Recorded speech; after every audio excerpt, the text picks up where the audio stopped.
সূরা তাহরিম আয়াত নাম্বার 6। যাবতীয় হামদস্থান আল্লাহ রাব্বুল আলামিনের জন্য, যার অপার অনুগ্রহে ওবাইদিয়া নুরিয়া মার্কাজুল উলুম ইসলামিয়া ও হাফিজিয়া মাদ্রাসার উদ্যোগে পঞ্চমতম ইসলামী জলসার দ্বিতীয় দিনের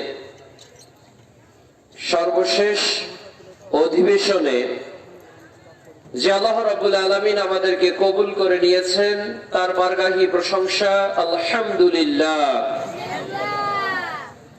মুহাম্মদুর রাসূলুল্লাহ সাল্লাল্লাহু আলাইহি ওয়াসাল্লামের প্রতি যাবতীয় দরুদ ও সালাম। আজকের এই ইসলামী আলোচনা বৈঠকের যে শিরোনামে আমি আলোচনা করব, এটি হলো ব্যক্তি ও পারিবারিক জীবনে ইসলাম।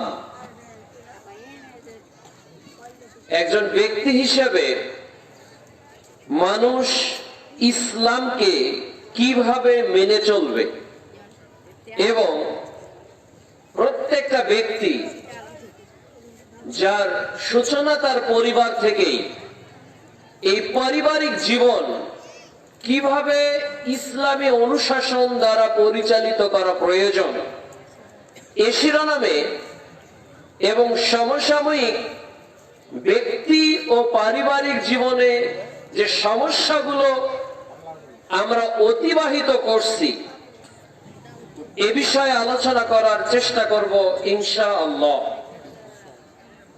আলোচনার প্রারম্ভেই আমরা আল্লাহর নিকট প্রার্থনা করি, তিনি যেন আজকের এই প্রোগ্রামকে কবুল করে নেন। আল্লাহুম্মা আমিন। গতদিন থেকে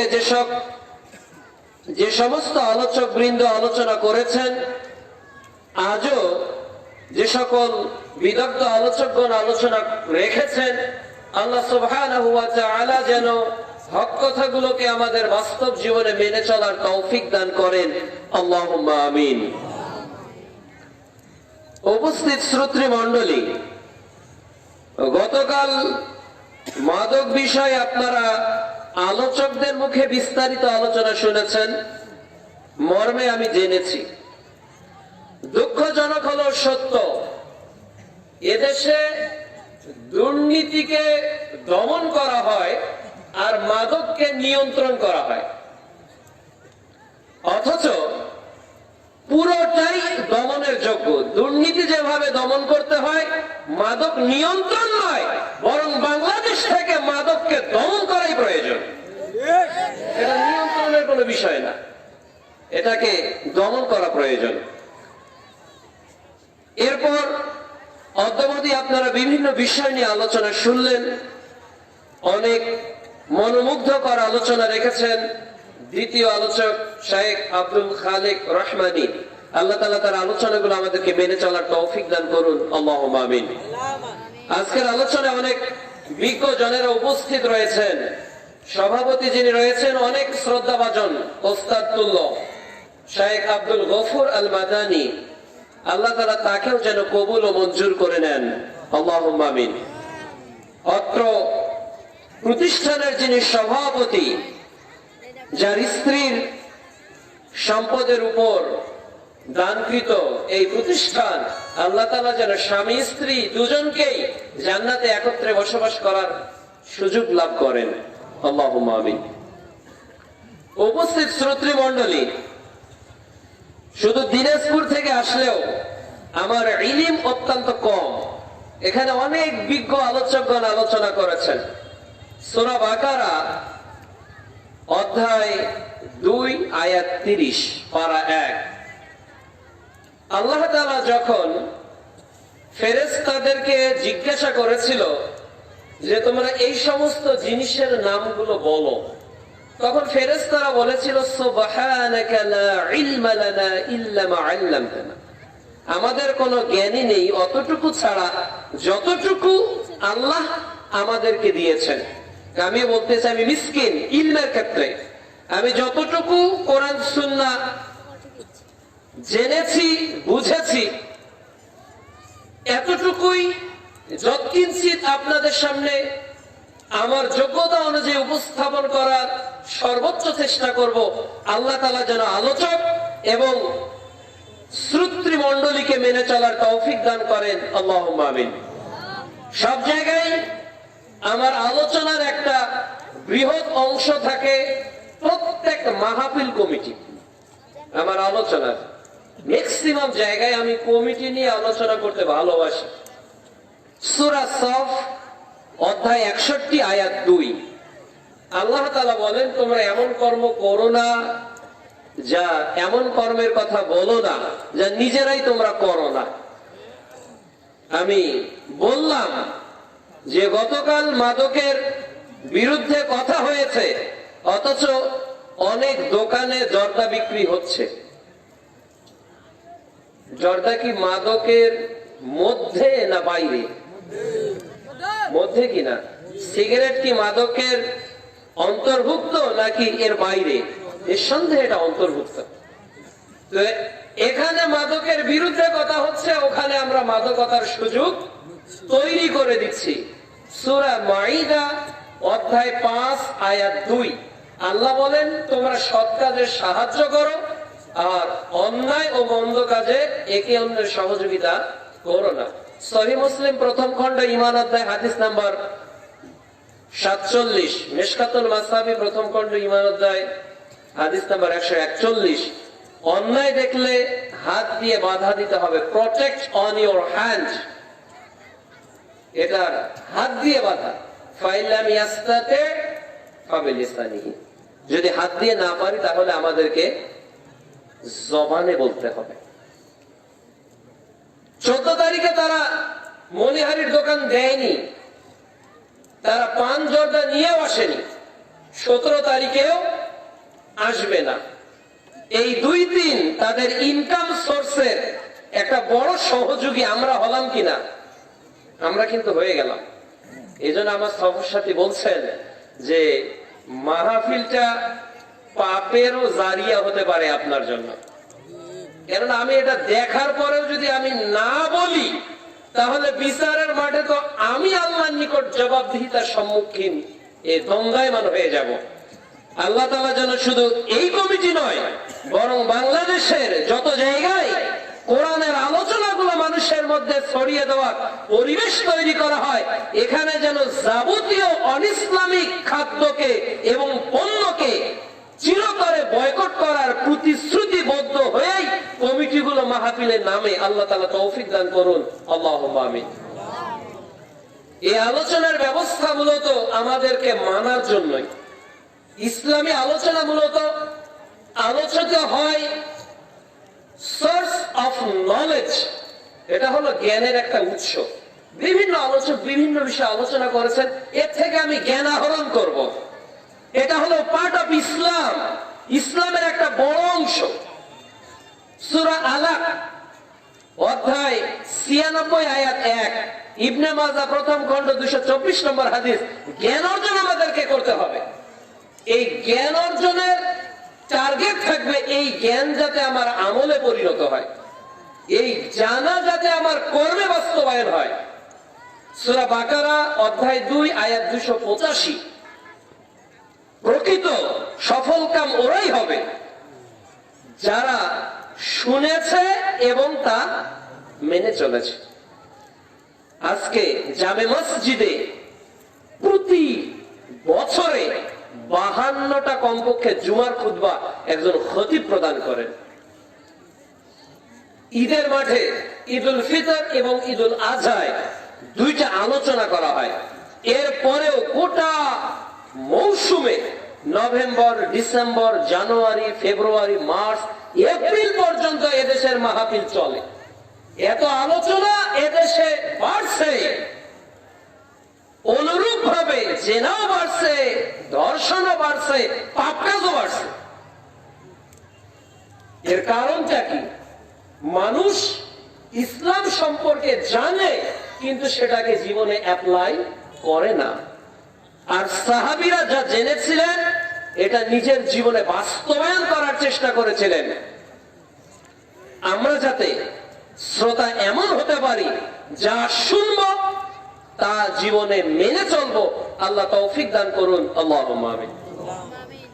ব্যক্তি ও পারিবারিক জীবনে ইসলাম, এ মর্মে আল্লাহ তাআলা বলেন সূরা তাহরিম অধ্যায় 66 আয়াত 6, ইয়া আইয়ুহাল্লাযীনা আমানু, হে ঈমানদার বান্দাগণ, কু আনফুসাকুম, তোমরা নিজেকে বাঁচাও, তোমরা নিজেকে বাঁচাও, ওয়া আহলিকুম, তোমাদের পরিবারকে বাঁচাও, নার, জাহান্নামের আগুন থেকে।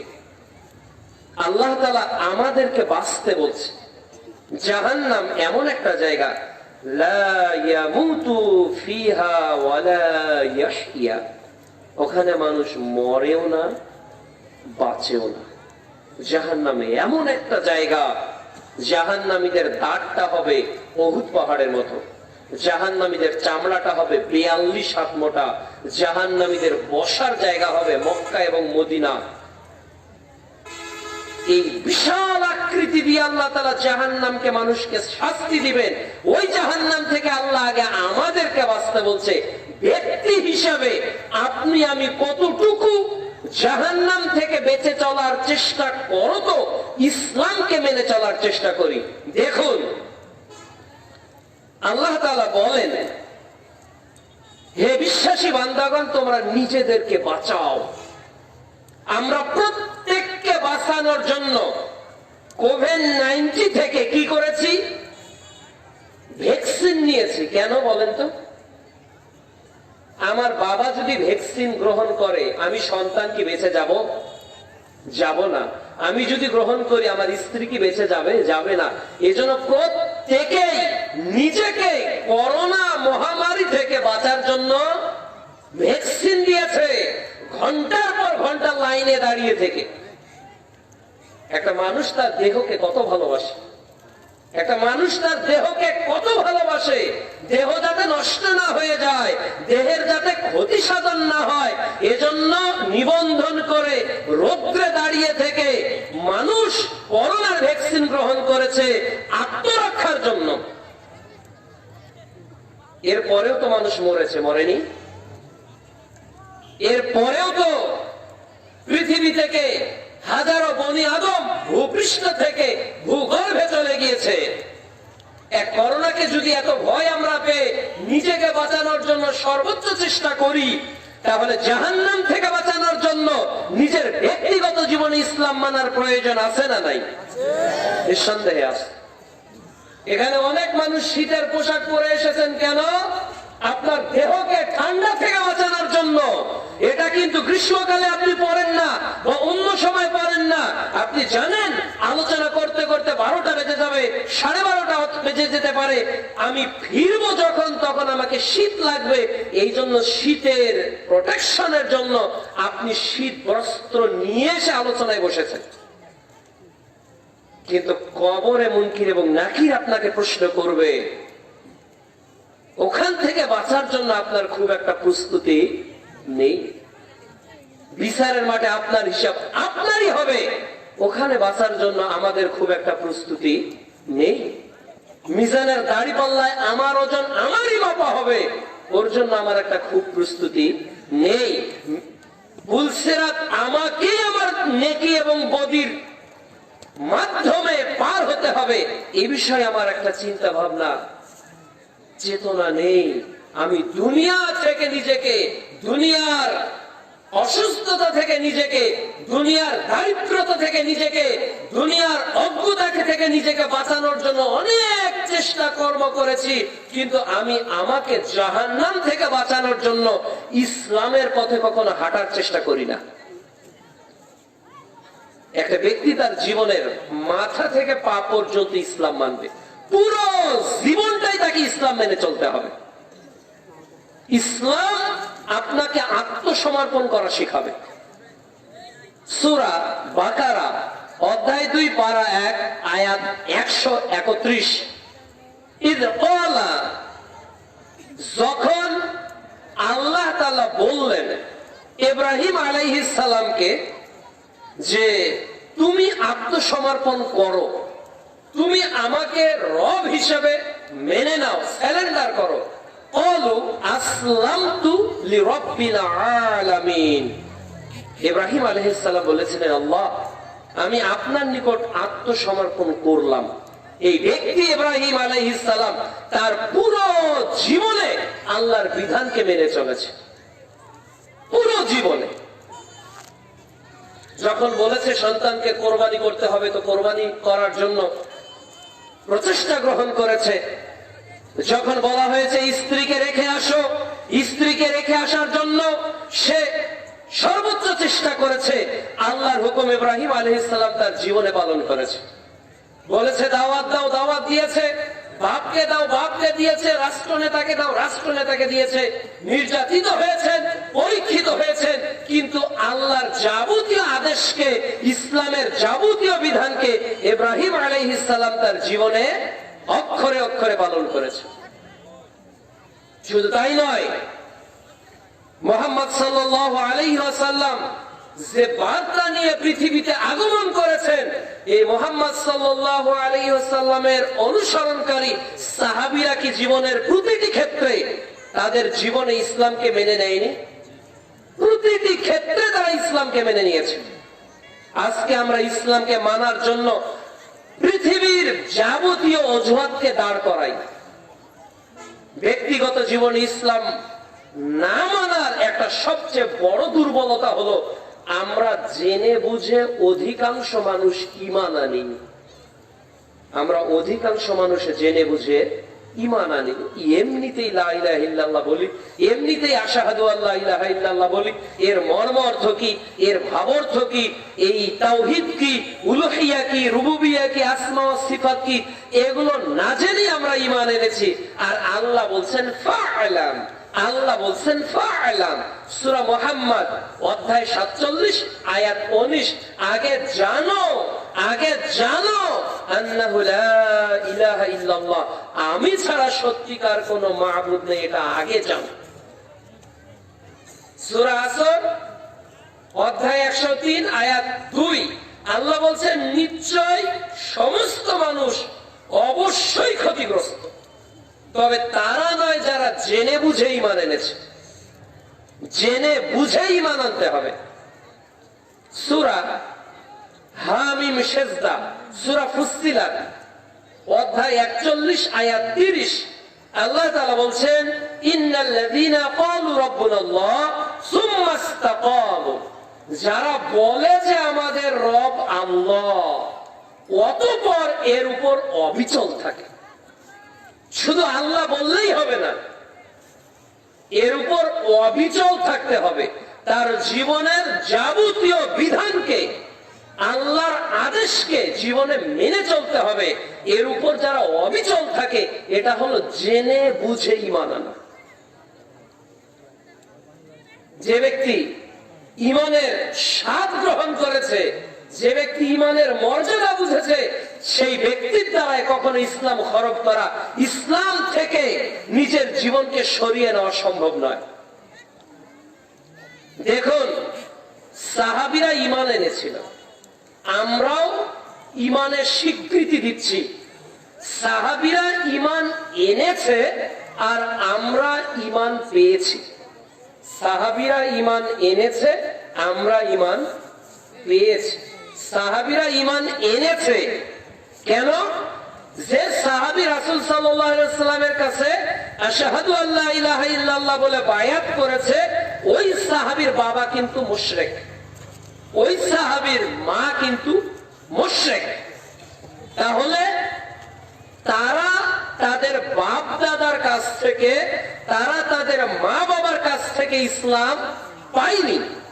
আর আপনি ইসলাম পেয়েছেন আপনার বাবার কাছ থেকে, আপনার বাবা ইসলাম পেয়েছে তার বাবার কাছ থেকে, তার বাবা ইসলাম পেয়েছে তার বাবার কাছ থেকে। এজন্য নিজের জমি অর্জিত আর বাপ দাদা থেকে পাওয়া জমি কখনো এক হতে পারে না, কখনোই এক নয়। যে জমি ক্রয় করেছে তিলে তিলে টাকা জমা করে, ওই বোঝে জমির দাম কত। আর যে সন্তান বাপের জমি এমনিতেই 100 বিঘা পেয়ে গেছে, 50 বিঘা পেয়ে গেছে, ওর প্রয়োজনে আজকে 1 বিঘা বিক্রি করলো তো কালকে 5 বিঘা, ও জমির মূল্য কি বুঝবে?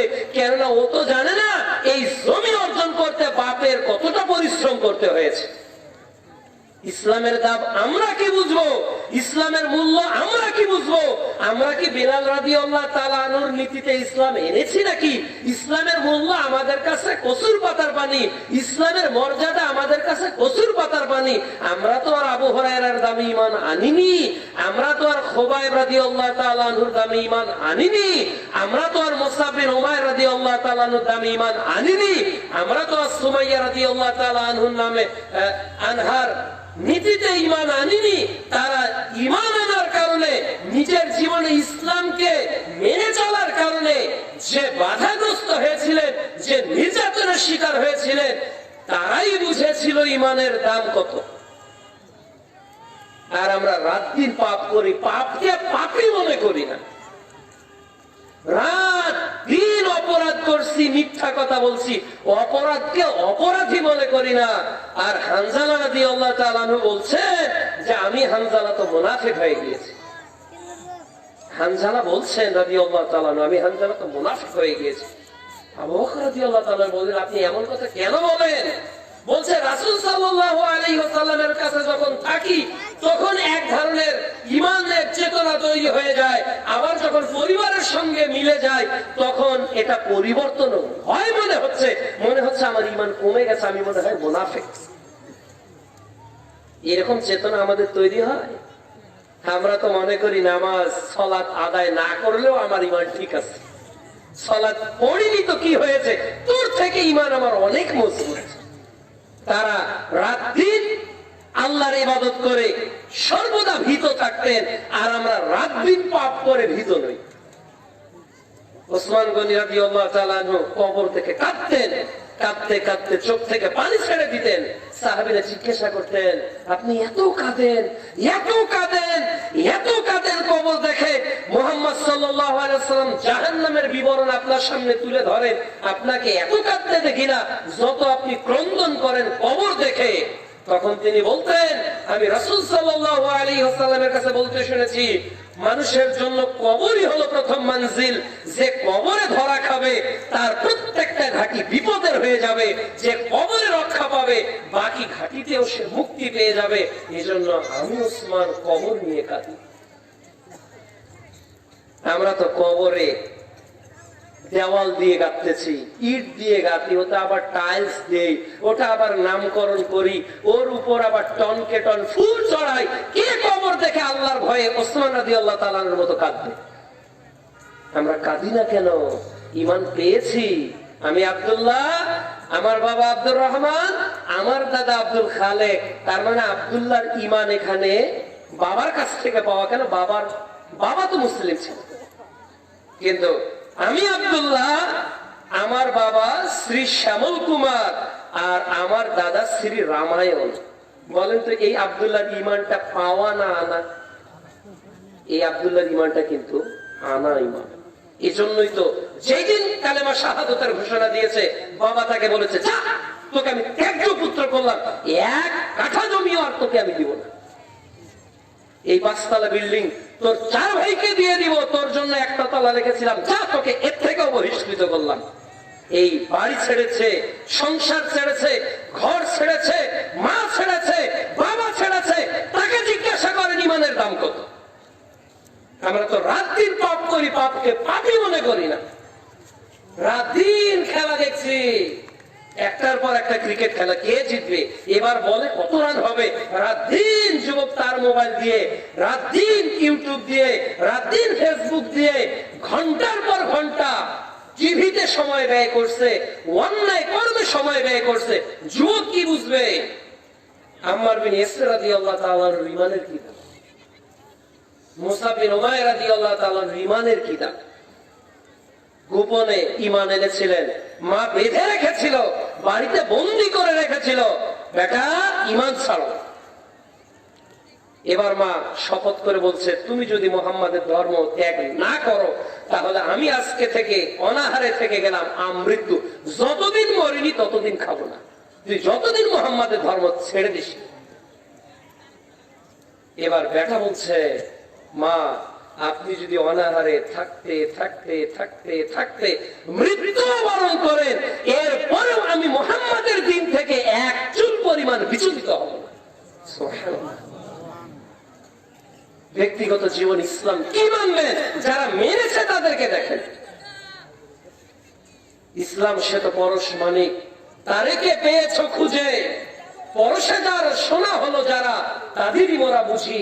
আজ বুঝি কেন বলেছিলেন শেষ পয়গাম্বর, মোর পরে যদি নবী হতো কেউ সে হতো এক কুমার।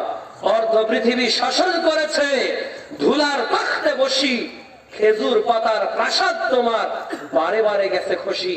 সাইমুম ঝড়ে পড়েছিল কুটির, তুমি পড়নি কো নুয়ে, ঊর্ধ্বে যারা পড়েছিল তারা, তুমি ছিলে খাড়া ভুয়ে। শত প্রলাভন বিলাস বাসনা ঐশ্বর্যের মত, সালাম করেছে দূর হতে সব, ছুঁইতে পারেনি পথ। একদিনে কি ওমর রাদিয়াল্লাহু তাআলা আনহুর মতো লোক তৈরি হয়েছে? হয়নি।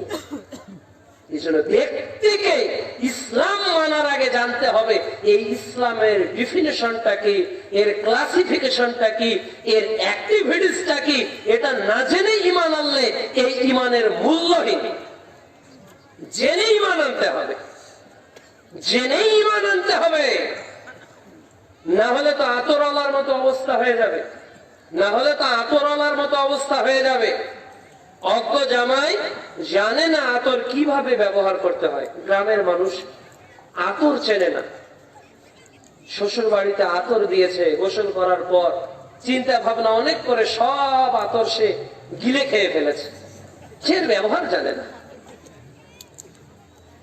শালা দেখে বলছে, দুলা ভাই হাই হাই করলেন কি? আতর দিলাম মাখার জন্য, সবচেয়ে খেয়ে ফেললেন। মা ঘটনা এই, বাবা তোমার বড় ভাইকে ডেকে পাঠিয়ে তো। বিয়ে দিলেন, বললেন সমস্যা নেই। এ তো দেখি পাগলের মতো অবস্থা, কেন? আতর খেয়ে ফেলেছে। বলল মামা এ তো বুঝতে পারেনি, আতর তো মূল্যবান সম্পদ, এটা তো আমাদের গ্রামের এলাকায় গরম ভাত দিয়ে এরপর খেতে হবে, ওটা এমনিতেই খেয়ে ফেললো। বলতেছে তো হাফ ম্যান চাল, তোমার বাবাকে পাঠাও। বলল এই দুই ছেলে তো পুরো মাথা গেছে, কেন? আতর একজন এমনিতে খেয়েছে, একজন গরম ভাত দিয়ে খায়। বলল বিহাইনি, ওরা তো বোঝে না, ছেলে মানুষ, আতর তো বাপদাদার ঐতিহ্য, পান্তা দিয়ে খেতে হয়। ইসলাম না বুঝলে ইসলাম কোথায় ব্যবহার করবো নিজেই জানবো না। শিরককে আমরা আবার তাওহীদ মনে করি, আবার বেদাতকে দেশের মাটিতে সুন্নত মনে করা। এটার কারণটা কি? এটার কারণ হলো অধিকাংশ মানুষ ইসলাম প্র্যাকটিস করে অথচ ইসলাম সম্পর্কে কোনো জ্ঞানই রাখে না। এই জন্য ব্যক্তিগত জীবনে যে ইসলামকে আপনি মানবেন, ওই ইসলাম সম্পর্কে আপনাকে আগে জানতে হবে। আল ইলমু ক্বাবলা আল কওলি ওয়াল আমাল। সম্মানিত উপস্থিতি, বলছিলাম এই ব্যক্তিগত জীবন ইসলাম মানার পূর্বে জানতে হবে ইসলাম ধর্ম গ্রহণ করার জন্য যে আল্লাহর প্রতি আপনি ঈমান এনেছেন, এই আল্লাহর প্রতি ঈমান আনাটা কেমন হওয়া প্রয়োজন। সূরা আনকাবুত অধ্যায় 29 আয়াত 2 আল্লাহ বলছে তোমরা ঈমান এনেছো এ কথা বললেই ছেড়ে দেওয়া হবে, তোমাদের পরীক্ষা করা হবে না। সূরা আনকাবুত অধ্যায় 29 আয়াত 3 অথচ তোমাদের পূর্বে যারাই এসেছিল আমি তাদেরকে পরীক্ষা করেছিলাম। সূরা মুলক অধ্যায় 67 আয়াত 2 আল্লাহ বলছেন তোমাদেরকে সৃষ্টি করেছি জীবন আর মৃত্যু পরীক্ষার জন্য। সূরা বাকারা অধ্যায় 2 আয়াত 154 আল্লাহ বলছে আমি তোমাদের পরীক্ষা করব, ক্ষুধা দিয়ে, ভয় দিয়ে, জানমালের ক্ষতি দিয়ে, ফসলের ক্ষতি দিয়ে। সূরা বাকারা অধ্যায় 2 আয়াত 214 আল্লাহ তাআলা বলছেন যে অবস্থায় এমন হবে, পরীক্ষায় এমন হবে, পূর্বের ইতিহাস টেনে আল্লাহ বলছেন নবী এবং রাসূলরা বলেছিল মাতা নাসরুল্লাহ, আল্লাহ তোমার সাহায্য কখন আসবে। পরীক্ষাবিহীন জান্নাত যাওয়া সম্ভব নয়। জেডএসি পরীক্ষা না দিয়ে যেমন এসএসসি পরীক্ষা দেওয়া সম্ভব নয়। জেডএসি পরীক্ষা দেয়নি এমন কত ছাত্র বাংলাদেশে এসএসসি পরীক্ষা দেওয়ার যোগ্যতা রাখবে কি? এসএসসি পরীক্ষা দেয়নি এমন কোন ছাত্র কি ইন্টারমিডিয়েটে ভর্তি হতে পারবে? ইন্টার পাস করেনি এমন কোন ছাত্র কি ইউনিভার্সিটিতে এডমিশন দিতে পারবে? এটা যেমন সম্ভব নয়, আপনি ঈমান আনলেন অথচ আপনার পরীক্ষাই হলো না, কিন্তু আপনি জান্নাতে যাবেন, এটা সম্ভব নয়। আল্লাহ এজন্যই বলছে, তোমরা কি ধারণা করেছো তোমরা জান্নাতে চলে যাবে, অথচ তোমাদের এখনো বিপদই আসেনি। যে বিপদ তোমাদের পূর্ববর্তীদের এসেছিল। এই ঈমান আনার কারণে, মুসলিম হওয়ার কারণে, নিজের জীবনকে ইসলাম দিয়ে ঢেলে সাজানোর কারণে নির্যাতিত হয়েছেন সাহাবীরা, নিষ্পেষিত হয়েছেন সাহাবীরা, তাদেরকে হত্যা পর্যন্ত করা হয়েছে, কিন্তু ঈমানের সঙ্গে তারা কখনো গাদ্দারি করেনি। আজকে আমরা আল্লাহকে স্বীকৃতি যা দেই, বাস্তব জীবনে তা মেনে চলি না। সূরা বাকারা অধ্যায় 2 পারা 1 আয়াত 8 আল্লাহ বলছে, ওয়ামিনান নাসি মান ইয়াকুলু আমান্না বিল্লাহি ওয়া বিল ইয়াউমিল আখির ওয়া মা হুম বিমুমিনিন। মানুষের মধ্যে কতক লোক আছে যারা বলে যে আমি আল্লাহকে মানি, পরকালকে মানি, আল্লাহ তাআলা বলছেন ওরা ঈমানদার নয়। ওরা ঈমানদার নয়। ঈমান একটা বৃক্ষের মতো। ধরেন একটা আম গাছ, তার ফল আম, তার ডাল আম, তার শাখা আম, তার পাতা আম, তার প্রত্যেকটা অঙ্গে আমের সিমটম বহন করবে। একজন ইমানদারের কথা উত্তম কথা হবে, একজন ইমানদারের আচরণ উত্তম আচরণ হবে, একজন ইমানদারের ওঠা বসা উত্তম হবে, একজন ইমানদারের অ্যাক্টিভিটিস উত্তম হবে। কিন্তু আমাদের বাংলাদেশে অধিকাংশ মুসলমানদেরকে দেখে বোঝার উপায় নেই যে লোকটা প্রকৃত অর্থে ইসলাম মেনে চলে কি চলে না, কোন উপায় নেই। অথচ আমরা দাবি করি উই আর মুসলিম, আমরা প্রাউড ফিল করি যে আমরা মুসলমান। কিন্তু মুসলমানদের জন্য যা যা করণীয় বিধান আল্লাহ ব্যক্তিগত জীবনে দিয়েছে তা আমরা করি না। মাথার চুল কাটা থেকে শুরু করে নিয়ে পায়ের জুতা পর্যন্ত কোথায় আপনি আমি ইসলামকে প্র্যাকটিস করি? চুলটা কেটেছেন ওই ফুটবলারের মতো করে, চুলটা কেটেছেন ওই ক্রিকেটারের মতো করে, চুলটা কেটেছেন ওই নায়কের মতো করে, চুলটা কেটেছেন ওই গায়কের মতো করে, চুলটা রেখেছেন ওই ব্যক্তিকে অনুকরণ করে।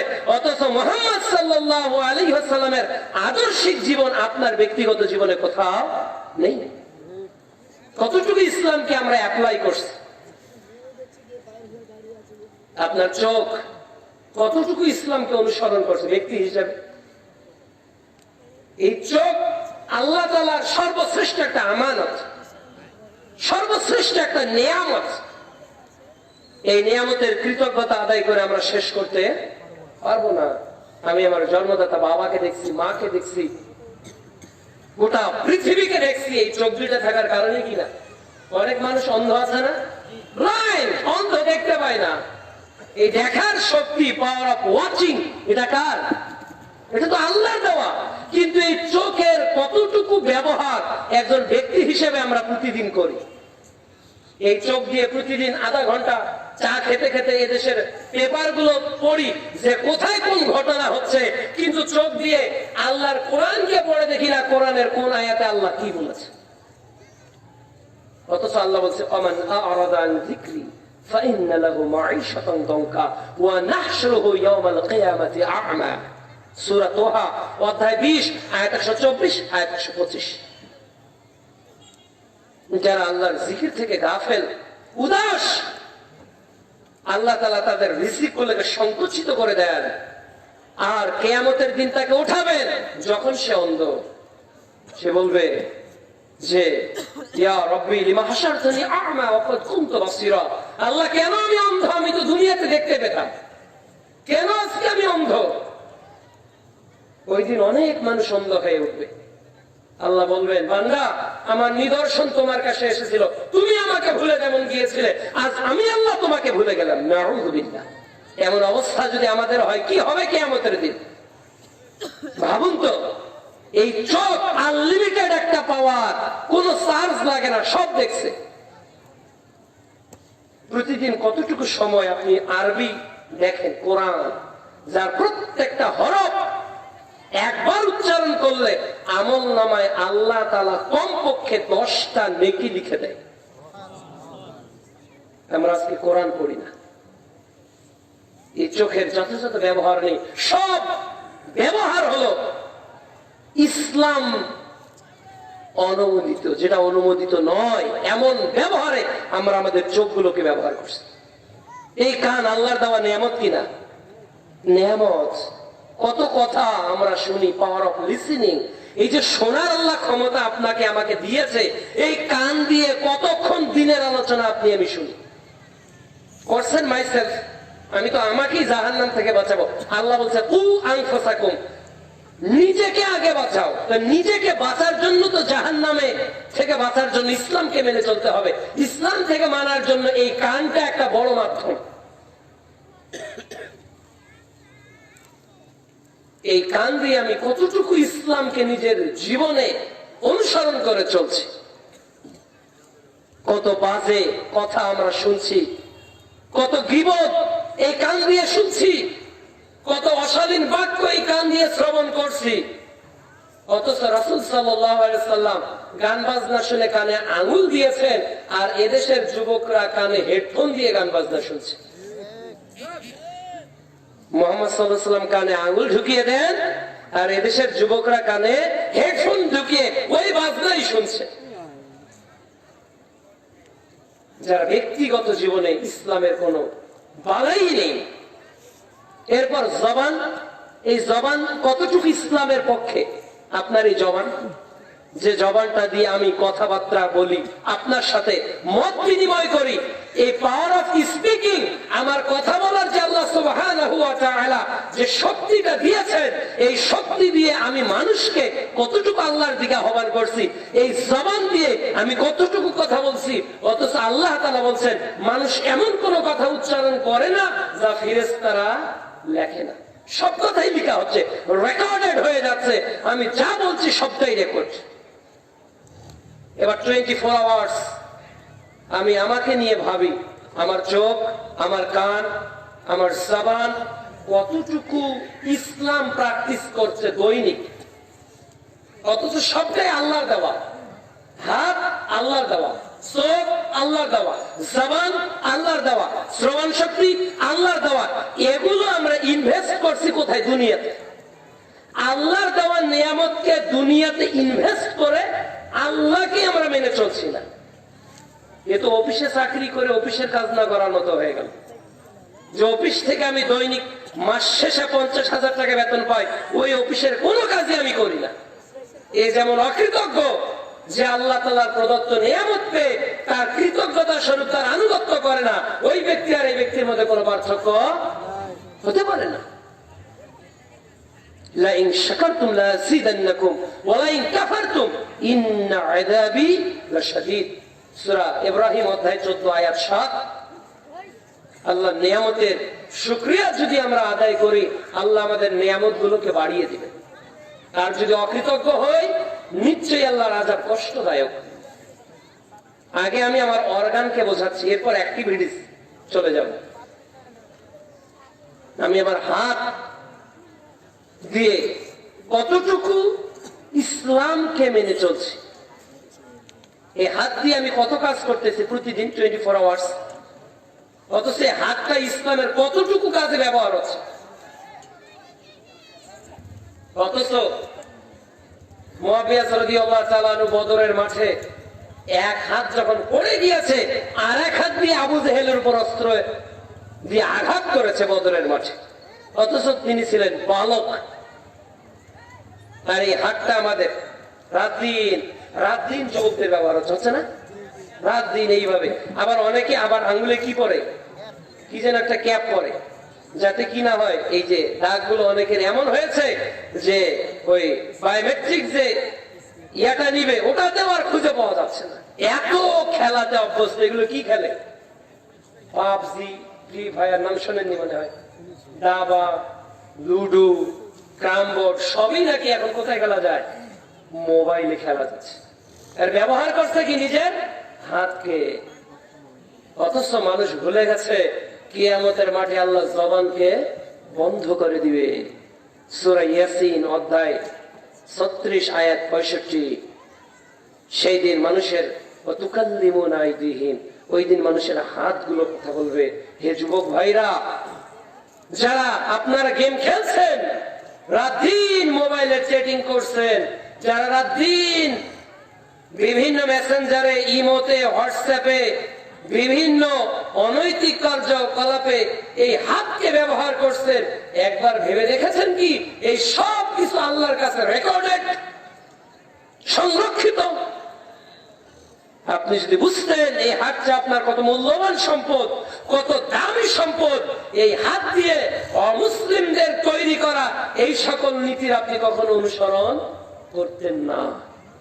যারা গেম তৈরি করেছে তারা তাদের সন্তানকে ওই বয়সে মোবাইল হাতে তুলে দেয় না, তারা হাতেই তুলে দেয় না।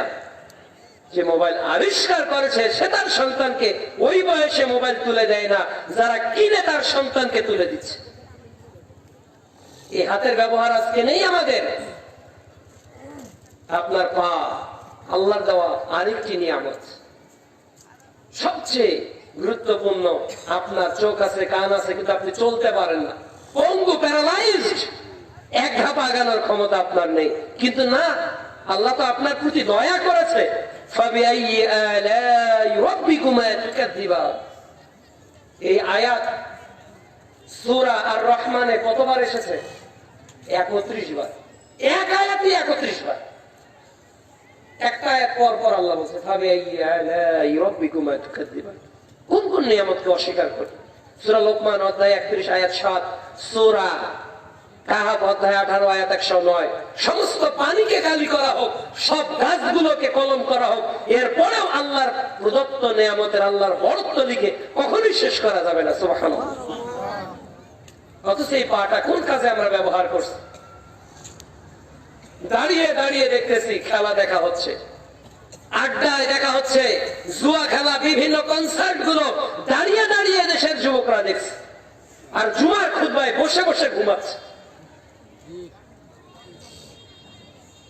জুমার খুতবায় বসে বসে ঘুমায়, আর কনসার্ট গুলো, বিভিন্ন জুয়ার আসর গুলোকে আমরা দাঁড়িয়ে দাঁড়িয়ে উপভোগ করি। এ হলো দেশের তরুণদের ইমানের হাকিকত, এ হলো এদেশের তরুণদের ইসলামের বাস্তব অবস্থা। আমাদেরকে ফিরে আসতে হবে, আমাদের ব্যক্তিগত জীবনে ইসলামকে মেনে চলতে হবে। আমরা আমাদের চোখ দিয়ে প্রতিনিয়ত কোরআন পড়বো। এই তাফসীর মাহফিল একটা মেসেজ আপনাকে 363 দিনের জন্য দিবে।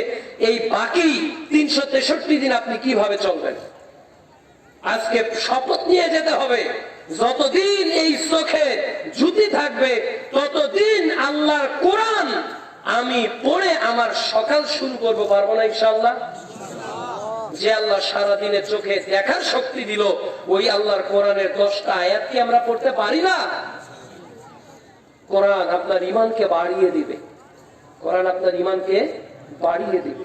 সূরা আনফাল অধ্যায় 8 আয়াত 2 আল্লাহ বলছেন, যখন কোরআন তেলাওয়াত করা হয়, যাদাতুহুম ঈমানা, তাদের ঈমান বেড়ে যায়, এবং তাদের তাকওয়া, তাদের আল্লাহ ভীতি, তাদের আল্লাহ ভরসা বেড়ে যায়। আমরা যদি প্রতিনিয়ত এই চোখ দিয়ে আল্লাহর কোরআনের 10টি আয়াত হলেও প্রতিনিয়ত পড়তে পারি, আল্লাহ তৌফিক দান করুন, আল্লাহুম্মা আমিন। আপনার জীবনটা শুরু হবে কিভাবে? একজন ব্যক্তি হিসেবে আমাদের দিন শুরু হয় কি দিয়ে? ঘুম থেকে উঠে কিনা? ঘুম থেকে উঠে আমাদের কাজ কি? ইসলাম ব্যক্তি জীবনে মানুষ ঘুম থেকে উঠে আমাদের একটা কাজ হলো আল্লাহর কৃতজ্ঞতা স্বরূপ একটা দোয়া পাঠ করা। সে দোয়াটা কি? আমার সঙ্গে সকালে বলেন তো, আলহামদুলিল্লাহিল্লাযী আহইয়ানা বা'দামা আমাতানা ওয়া ইলাইহিন নুশুর। ওই আল্লাহর প্রশংসা যে আল্লাহ আমার মৃত্যুর পর আমাকে জীবিত করলেন। এই ছোট্ট একটু দোয়া কি আমরা ঘুম থেকে উঠে পাঠ করতে পারবো না? এটা চেষ্টা করতে হবে। এই ছোট ছোট আমলগুলোই একদিন আপনাকে আদর্শ মানুষে পরিণত করবে, এই ছোট ছোট আমলগুলো। এরপর আপনি বাথরুমে ঢুকবেন, ইসলাম আছে না নাই? আছে নাকি ওখানে ইসলাম নাই? ওখানে ইসলাম আছে। আল্লাহুম্মা ইন্নী আউযু বিকা মিনাল খুবুসি ওয়াল খাবাইস। হে আল্লাহ, দুষ্ট জিন এবং জিন্নি থেকে আল্লাহর নিকট আশ্রয় প্রার্থনা করছেন। বের হলেই আল্লাহকে বলছি গফরানাকা, আল্লাহ আমাকে মাফ করো। বিসমিল্লাহ বলে উযু করছি। দেখেন, ব্যক্তিগত জীবনে প্রতিনিয়ত আপনি ইসলাম মানবেন, এইভাবে ইসলাম মেনে চলবেন। এরপর আপনি উযু করলেন, যখন উযু করছেন হাত ধুচ্ছেন, রাসূল সাল্লাল্লাহু আলাইহি ওয়াসাল্লাম বলেন এই হাত ধোয়ার সময় হাতের সাগীরা গুনাহগুলোকে আল্লাহ মাফ করে দেয়। মুখ ধুচ্ছেন, রাসূল সাল্লাল্লাহু আলাইহি ওয়াসাল্লাম বলতেছেন মুখের গুনাহ খাতাগুলোকে আল্লাহ তাআলা মাফ করে দিচ্ছে। পা ধুচ্ছেন, আল্লাহ পায়ের গুনাহ খাতাকে মাফ করে দিচ্ছে। এরপর মসজিদে যখন হেঁটে হেঁটে যাচ্ছেন, আপনার আমলনামা থেকে পাপও কাটা হচ্ছে, নেকিও বাড়ানো হচ্ছে।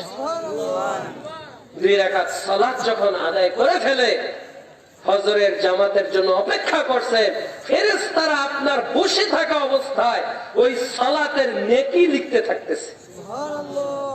আর ফজরের ওয়াক্তটা জামাতের সহিত আদায় করার কারণে গোটা রাত জেগে ইবাদত করলে যত নেকি হয়, আমলনামায় তত নেকি হচ্ছে। এগুলো কি আমল করার জন্য সরকার আপনাকে বাধা দিবে নাকি? অথচ আমরা এগুলো আমল করি না, আমরা আমল করছি না। কি হবে আওয়াজ শুনে, কি হবে কেচ্ছা কাহিনী শুনে?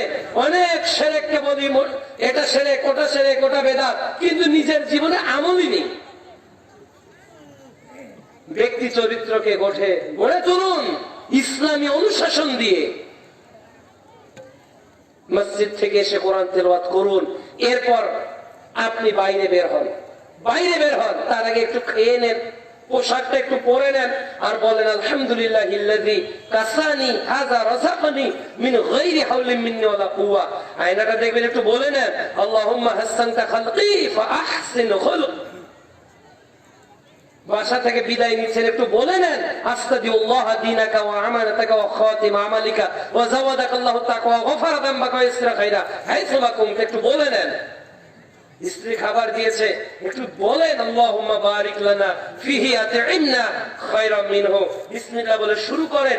ডান দিক থেকে খান, ছোট ছোট লোকমায় খান, পেটকে 3 ভাগ করে খান। এরপর মাঝে মধ্যে একটু আল্লাহকে স্মরণ করেন। বিসমিল্লাহ বলা ভুলে গেছেন, বিসমিল্লাহি আউওয়ালাহু ওয়া আখিরা বলেন। এরপর খাওয়া শেষ, হাত ধোয়ার পর বলেন আলহামদুলিল্লাহিল্লাযী আত'আমানি হাযা তু'মা ওয়া রাযাকানি মিন গায়রি হাওলিন মিন্নি ওয়ালা কুওয়া। স্ত্রীর রান্নার কৃতজ্ঞতা আদায় করে, পরিবারকে নসিহা করে, এরপর আপনি ব্যবসাতে চলে যান। ব্যবসায়িক আপনার জন্য ইন্নাল্লাহা হারামাল খামারা ওয়া সামানা, আল্লাহ ব্যবসাকে মদকে হারাম করেছে, ব্যবসাকে হারাম করেছে। এরপর রাসূল সাল্লাল্লাহু আলাইহি ওয়াসাল্লাম বলেন মান গাশশানা ফালাইসা মিন্না, যে প্রতারণা করলো সে আমার উম্মত নয়। অ্যাজ এ বিজনেসম্যান হিসাবে আপনি যতটুকু লেনদেন একটা মানুষের সঙ্গে করবেন, এখানে যাতে দুর্নীতির, এখানে যাতে প্রতারণার, এখানে যাতে ওজনে কম দেওয়ার কোন সুযোগ না থাকে, এটা কি হিসেবে করবেন? একজন ব্যবসায়ী হিসেবে। বাসা থেকে বের হন, স্ত্রীকে বলে যান আমি চলে যাচ্ছি ব্যবসায়, দোয়া করো। বিসমিল্লাহি তাওয়াক্কালতু আলাল্লাহ লা হাওলা ওয়ালা কুওয়াতা ইল্লা বিল্লাহ। এই যে বললেন, সারা দিনের জিম্মাদার আল্লাহ হয়ে গেলেন আপনার জন্য। স্ত্রীকে বিদায়ের দোয়া বলে দিয়ে আপনি চলে যান। এরপর বিসমিল্লাহ বলে আপনার ব্যবসা শুরু করেন। আল্লাহকে বলেন আল্লাহুম্মা ইন্নী আসআলুকা ইলমান নাফিয়া ওয়া আমালান মুতাকাব্বালা ওয়া রিজকান তাইয়্যিবা। আল্লাহ তুমি আমাকে পবিত্র রিজিক দান করো। আল্লাহ ব্যবসাকে হালাল করেছে, সুদকে হারাম করেছে। আপনার অর্থ যেমন আপনার দেহকে পরিপুষ্ট করবে, আবার হারাম উপার্জন আপনার দেহকে জাহান্নামে নিয়ে যাবে। সূরা বাকারা অধ্যায় 2 আয়াত 168, সূরা বাকারা অধ্যায় 2 আয়াত 172, সূরা মুমিনুন অধ্যায় 23 আয়াত 51। অবশ্যই আপনার রিজিক, অবশ্যই আপনার খাদ্য এবং পানি হালাল হতে হবে। ব্যবসায়ী হিসেবে আপনার দায়িত্ব আপনার ব্যবসার কোন অংশ যাতে হারামের মধ্যে সম্পৃক্ত না হয়ে যায়। এবার আপনি একজন চাকরিজীবী, বাসা থেকে বের হবেন, আপনি আপনার চাকরিতে, আপনি আপনার কর্মে যতটুকু সময় বরাদ্দ, এখান থেকে 1 মিনিট পরে বা 10 মিনিট আগে বের হওয়ার আপনার সুযোগ নেই। আপনাকে উৎকৃষ্ট একজন ব্যক্তি হিসেবে আপনার প্রতিটি কর্ম করে যেতে হবে। আপনি একজন শিক্ষক, মানুষ তৈরির কারিগর, আপনি শিক্ষা প্রতিষ্ঠানে চলে গেছেন, একটা শিক্ষক হিসেবে আপনার যতটুকু দায়িত্ব শিক্ষা প্রতিষ্ঠানে রয়েছে ঠিক ওইভাবে আপনি আপনার দায়িত্ব পালন করবেন। আপনি একজন ডাক্তার, ডাক্তার হিসেবে আপনার যতটুকু দায়িত্ব রয়েছে ওইভাবে আপনি দায়িত্ব পালন করবেন। আপনি একজন কৃষক, একজনের জমিতে একটা কাজ করতে গেছেন, ওই মালিকের যতটুকু কাজ পারিশ্রমের বিনিময়ে করা দরকার ঠিক ততটুকু কাজ আপনাকে করে যেতে হবে। একটা মানুষ হিসেবে আপনাকে আদর্শ মানুষে পরিণত হওয়ার জন্য অবশ্যই রাসূল সাল্লাল্লাহু আলাইহি ওয়াসাল্লামের ফর্মুলা অনুযায়ী আপনার জীবনের সামগ্রিক ক্ষেত্রকে অতিবাহিত করতে হবে। আল্লাহ তৌফিক দান করুন, আল্লাহুম্মা আমিন। সম্মানিত শ্রোতৃ মণ্ডলী, বলছিলাম ব্যক্তিগত জীবনে ইসলাম মেনে চলুন পুরো জীবনে। এরপর পারিবারিক জীবন, পারিবারিক ব্যক্তিগত জীবনের আরো কিছু পর্যায় রয়েছে। এক, আপনার গোটা দেহে ইসলাম থাকতে হবে, পা থেকে মাথা পর্যন্ত পুরো বডিতে আপনার ইসলাম থাকতে হবে। অনেক যুবক দাড়ি রাখে না, আছে না নাই? অনেক মুরব্বীর মুখেই তো দাড়ি নেই, অথচ দাড়ি রাখা কি ওয়াজিব, ওয়াজিব বাধ্যতামূলক। সহিহ বুখারী কিতাবুল লেবাস 67তম পর্ব, 77তম পর্ব, হাদিস নাম্বার 5892। রাসূল সাল্লাল্লাহু আলাইহি ওয়াসাল্লাম বলছেন, তোমরা গোপকে খাটো করো, দাড়িকে ছেড়ে দাও, লম্বা করো। একটা মানুষ মরার পর তার কবরে যেটা যাবে, যে জিনিসটা নিয়ে সে যাবে, সেটা কি দাড়ি নয়? সেটা তো দাড়ি। কাল কিয়ামতের মাঠে রাসূল সাল্লাল্লাহু আলাইহি ওয়াসাল্লাম কি জবাব দিবেন যদি আপনার মুখে দাড়ি না থাকে? একবার প্রশ্ন করুন, কবরে কিভাবে রাসূলের প্রশ্নের উত্তর দিবেন যখন বলা হবে তোমার নবীকে, অথচ আমার মুখে দাড়ি নেই? কিয়ামতের মাঠে কি দাবি নিয়ে মুহাম্মদ সাল্লাল্লাহু আলাইহি ওয়াসাল্লামের কাছে গিয়ে বলবো আল্লাহ রাসূল সুপারিশ করুন, অথচ আমার মুখে দাড়ি নেই? কোন আদর্শ নিয়ে আমি রাসূলের কাছে হাউজে কাউসারের পানি পান করব, অথচ আমার মুখে দাড়ি নেই? আজকে অনেক যুবক টাকনুর নিচে পায়জামা প্যান্ট পরে চলছে। অনেক যুবক, তাদের কাটিং গুলো, একটা প্যান্ট দাঁড়িয়ে ছাড়া প্রস্রাব করা যায় না, তাকে দাঁড়িয়ে প্রস্রাব করতে হয়। ঠিক এই সকল যুবক ভাইদের যারা তাদের যৌবনের এই উজ্জ্বল সময়টাকে অনিসলামিক কার্যকলাপ দিয়ে অতিবাহিত করছে। রাসূল সাল্লাল্লাহু আলাইহি ওয়াসাল্লাম বলেন, ইগতানিম খামসা ক্বাবলা খামসিন, তোমার 5টা জিনিস আসার আগে 5টা জিনিসকে গনিমত মনে করো। এর একটা হলো শাবাবাকা ক্বাবলা হারামিকা, তোমার বার্ধক্য আসার আগে তোমার যৌবনকে তুমি গুরুত্ব দাও। একদিন এই যৌবনত্ব থাকবে না, একদিন এই যুবতী বোনেরা, একদিন আপনার যৌবন থাকবে না। ওই দিন আপনার শরীর কোন পুরুষ তো দেখার দূরের কথা, কোন বৃদ্ধ আপনার দিকে তাকাবে না। ওই দিন আসার আগে পর্দা করতে হবে, ওই দিন আসার আগে ইসলাম মানতে হবে।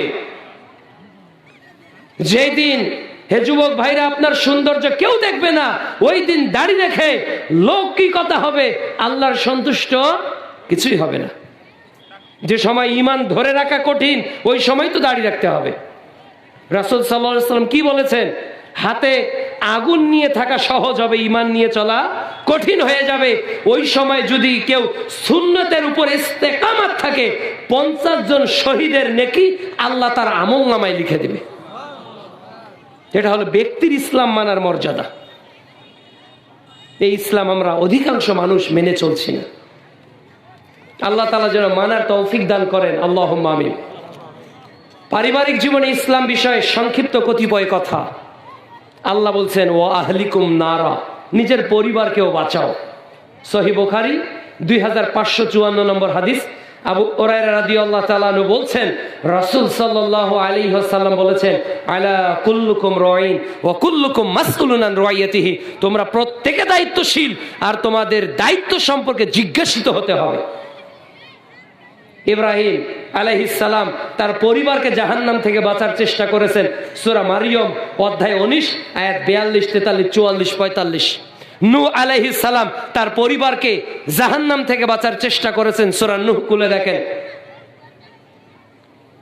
লোকমান হাকিম তার সন্তানকে জাহান্নাম থেকে বাঁচার চেষ্টা করেছেন। সূরা লোকমান অধ্যায় 31 আয়াত 13 খুলে দেখেন। প্রত্যেকেই তাদের আহালকে জাহান্নাম থেকে বাঁচানোর চেষ্টা করেছেন। অথচ ব্যতিক্রম আমরা আমাদের সন্তানদেরকে, আমাদের ছেলেমেয়েদেরকে এমন পোশাক, এমন শিক্ষা, এমন অনুষ্ঠান, এমন কৃষ্টি কালচারে আমরা বাবা হিসেবে উদ্বুদ্ধ করতেছি আমার সন্তান যাতে জাহান্নামের দিকে চলে যায়। 7 বছর বয়সে উচিত ছিল পরিবারের সন্তানদেরকে সালাতের জন্য আদেশ করা, 10 বছর হলে প্রহার করা। কতজন পিতা পাওয়া যাবে তার সন্তানকে সালাত আদায় না করার কারণে প্রহার করেছে? কতজন পিতা খুঁজে পাওয়া যাবে যে তার সন্তানের মোবাইল ফোনটা নিয়ন্ত্রণে রেখেছে? আপনার সন্তান ইন্টারমিডিয়েটে পড়ে, তাকে স্মার্টফোন আপনি কিনে দিলেন কেন? আপনার সন্তানকে জাহান্নামে যাওয়ার রাস্তা পিতা আপনি নিজেই করে দিয়েছেন। আপনার সন্তান এর পোশাকটা পর্যন্ত আপনি পিতা কিনতে পারেন না। আপনার সন্তান এর গায়ের জামাটা পর্যন্ত আপনি পিতা কিনতে পারেন না। আপনার সন্তানের একটা ব্যাগ পর্যন্ত আপনি পিতা কিনতে পারেন না। আপনার সন্তানের একটা কলম পর্যন্ত আপনি পিতা কিনতে পারেন না। কতটুকু সচেতন গার্ডিয়ান আমরা! দুনিয়া বিষয় তো অনেক সচেতন। সন্তানের কেরিয়ার কিভাবে হবে, সন্তান ডাক্তার হবে কিভাবে, আরে পেটেই আছে, আলট্রাসোনোগ্রাম করেছে যে আছে কি, ওর মধ্যে আছে কি, বেটা আছে, রাত দিন চিন্তা করতেছে ডাক্তার হতে হবে, ইঞ্জিনিয়ার হতে হবে, বুয়েটে না চুয়েটে না কুয়েটে না রুয়েটে, কোথায় পড়াবো?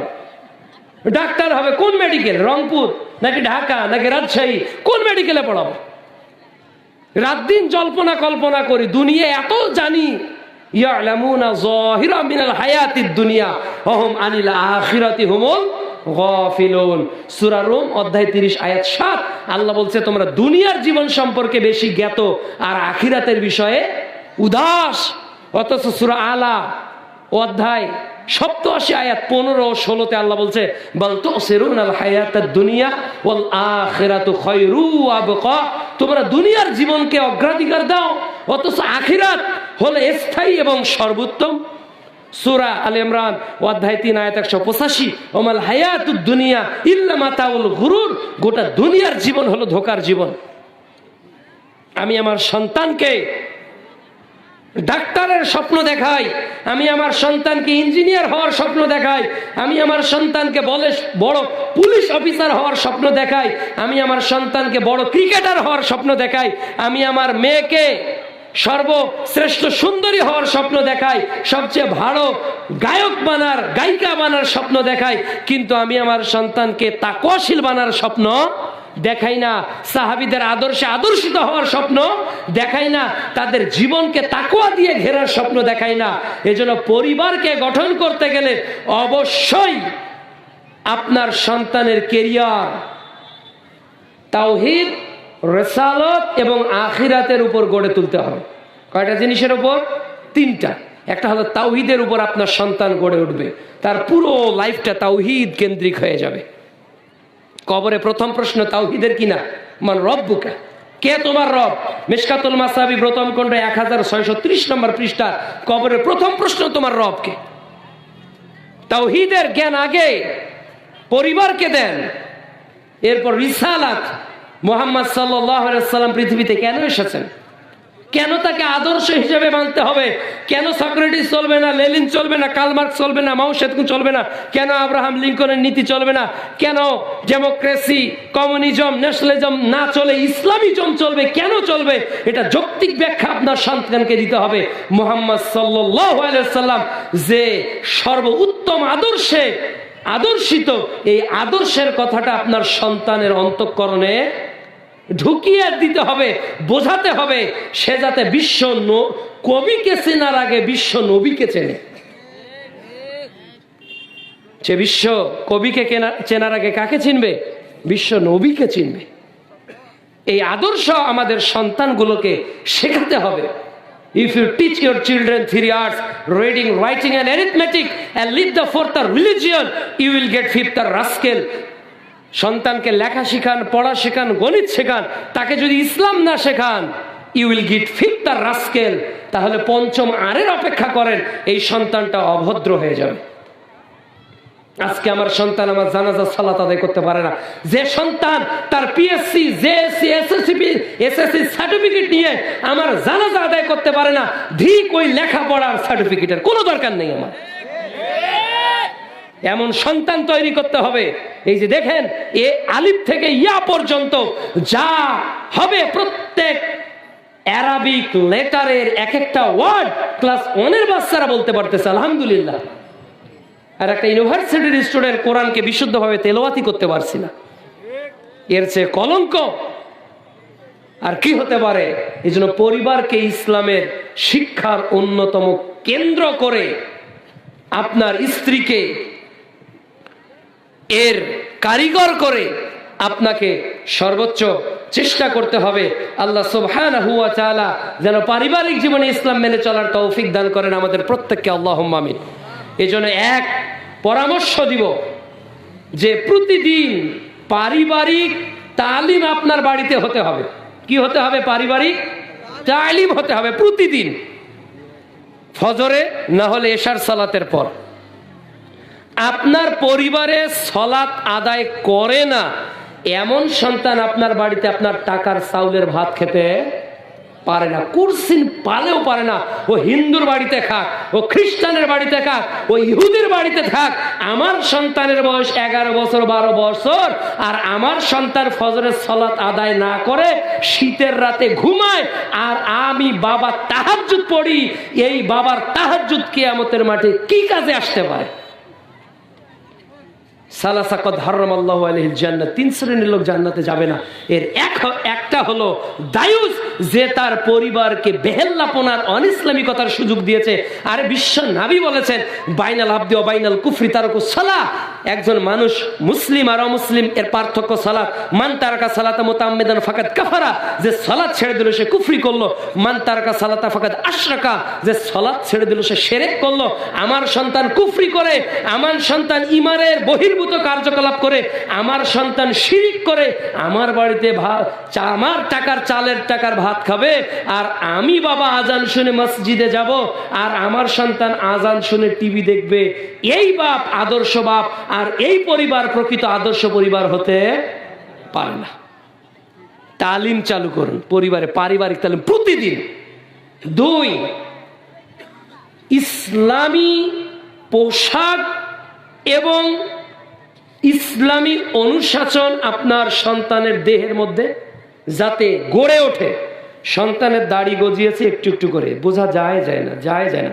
বেটা আব্দুর রহমান, জি আব্বা, এই যে তোমার দাড়ি গজিয়েছে, তোমার বন্ধু, তোমার আত্মীয় স্বজন, তোমার দাদি নানি যে যাই বলুক, তোমার দাড়িতে যদি আমি একদিন হাত দেওয়া দেখতেছি, পিঠের চামড়া তোমার তুলে দিব, আমি তোমার বাপ বলছি। যখন দাড়ি একটু একটু করে গজায়নি তখন বলেন, বেটা দাড়িতে যদি তুই হাত দিচ্ছিস তোর পিঠের চামড়া তুলে ফেলবো। তোকে জন্ম দিয়েছি, বিয়ে তোকে আমিও দিব, তোর টেনশন করতে হবে না। আল্লাহ চাই তো দাড়ির জন্য। যারা দাড়িওয়ালা পুরুষকে পছন্দ করে না, ধরে নিতে হবে তার দ্বারাই কখনো ইসলাম, ওই নারীর দ্বারাই কোনো দিনও ইসলাম কায়েম করা সম্ভব নয়। তো ও তো আপনার কাছে অটো ডিলেট। অনেক ভাইরাস কম্পিউটারে ঢুকতে পারে না, অ্যান্টিভাইরাস এমন ভাবে দেওয়াও অটোমেটিক ডিলেট হয়ে যায়। আরে যে নারী দাড়িকে পছন্দ করে না, ওই নারী তো স্ত্রী হওয়ার যোগ্যই আতা রাখে না। ও আবার কিসের আমার স্ত্রী হবে? ও দিয়ে আবার কিসের আমার সংসার করতে হবে? বেটা তোর সুন্দরী নারী বিয়ে হবে, তোকে দাড়ি রাখতে হবে। যে টাকনোর উপর প্রতিদিন এমন প্যান্ট কিনবি যেটা টাকনোর উপর, তার পোশাকে মা বাইরে বের হচ্ছ, ওই ছাদে যখন তুমি কাপড় নেলে দিবে, বোরকা পরে ছাদে উঠবে কেন? আপনার বাসার পাশে আর একটা 5 তালা আছে, আপনি লক্ষ্য করেননি? আপনার বাসার পাশে আর একটা 4 তালা আছে, আপনি লক্ষ্য করেননি? আপনার মেয়ে, আপনার স্ত্রী 3 তালাতে কাপড় মেলে দিচ্ছে, যখন তার শরীরে কেবলমাত্র একটা স্বাভাবিক কাপড় পরা, তো যে পুরুষটা পাঁচতলায় দাঁড়িয়ে কাপড় নেড়ে দিচ্ছে ও তো আপনার স্ত্রীকে দেখছে, ওই সময় আপনার স্ত্রীকে বোরকা পরেই ছাদে উঠতে হবে, নাহলে পর্দার খেলাফ হয়ে যাবে। এই নাসিহা আপনাকে করতে হবে। অন্য পুরুষ এসেছে, তুমি বাড়িতে বসে থাকো, দুলাভাই এসেছে, তুমি বাড়িতেই বসে থাকো, তোমাকে নাস্তা দিতে হবে না। আমি পুরুষ, আমি কি মরে গেছি? আমি নাস্তা দিব, আমি খাবার পরিবেশন করাবো। আমার স্ত্রী তার দুলাভাই কেন? যাকে শরীর দেখা যাবে না, যার সামনে উপস্থিত হওয়া যাবে না, সে মন খারাপ কেন? সে যদি আত্মীয়তার সম্পর্ক ছিন্ন করে তাও ভালো, আমি আমার স্ত্রীকে পরপুরুষের সামনে কখনই আনবো না। এই মেজাজ স্বামীদের, এটা পুরুষদের। আর যারা সবার কাছে নিয়ে যায় এরা কাপুরুষ। পুরুষ হতে হবে। আপনার মেয়ে অমুকের ছেলে দেখে কেন? আপনি কাপুরুষ পিতা। আর আমার মেয়েকে কেউ দেখে না কেন? আমি পুরুষ। এইভাবে নিজের মেয়েকে, এইভাবে নিজের ছেলেকে আগে থেকেই আদর্শ শিক্ষা দিতে হবে। আল্লাহ তাআলা যেন বোঝার তৌফিক দান করেন, আল্লাহুম্মা আমিন। এরপর দোয়ার প্রতিযোগিতা বাড়িতে শুরু করে দেন। দোয়ার প্রতিযোগিতা, মাসনুন, অনেকগুলো মাসনুন দোয়া, হিসনুল মুসলিম, এরপর সহিহ কিতাবুদ দোয়া, অনেকগুলো দোয়ার বই এখন বাজারে বের হয়েছে না। আমাদের হাদিস ফাউন্ডেশন বলেন, অনেক প্রকাশনের দোয়ার বই। এই প্রত্যেকটা বই থেকে দোয়া যেগুলো রয়েছে লিস্ট করেন, যে আজকে ঘুম থেকে ওঠা এবং ঘুমাতে যাওয়া, এই দুইটা দোয়া যে আগামী সপ্তাহে মুখস্থ করতে পারবে তার জন্য একটা পুরস্কার। এইভাবে প্রত্যেক সপ্তাহে একটা করে দোয়া মুখস্থ হবে না ইনশাআল্লাহ? একটা করে দোয়া, আল্লাহুম্মা বিসমিকা আমুতু ওয়া আহইয়া, এতটুকু দোয়া 7 দিনে হবে না? এই 7 দিনে যদি এতটুকু দোয়া করে হয়, তাহলে বছরে আপনার পরিবারে প্রত্যেকটা সন্তান কয়টা দোয়া মুখস্থ করতে পারবে? 52টা দোয়া। অথচ 12টা দোয়া আমাদের সন্তানরা জানে না। এই প্রশিক্ষণ তারবিয়াতের অভাবে। এগুলো চর্চা করতে হবে, এগুলো শিক্ষা গ্রহণ করতে হবে। আসলেন, ওয়াজ শুনলেন, চলে গেলেন, কি নিয়ে যাবেন? আল্লাহ তুমি বোঝার তৌফিক দান করো, আল্লাহুম্মা আমিন। সম্মানিত উপস্থিতি, অনেকগুলো প্রশ্ন করা হয়েছে। আপনারা মাসিক আর তাহারিক পত্রিকাতে পাঠাবেন, ওখানে যুগ জিজ্ঞাসার দলিল ভিত্তিক জবাব দেওয়া হয়। আমি বললাম যে আমার ইলম অনেক কম, আমি যোগ্যতা রাখি না আসলে প্রশ্নের উত্তর দেওয়া। আচ্ছা, এখানে একজন 500 টাকা দান করেছেন, আমরা তার জন্য দোয়া করি। আল্লাহুম্মা সাল্লি আলাইহি, আল্লাহুম্মা বারিক আলাইহি। সম্মানিত শ্রোতৃমণ্ডলী, আপনারা শুনলেন 200 স্টুডেন্টের এই বিষয়।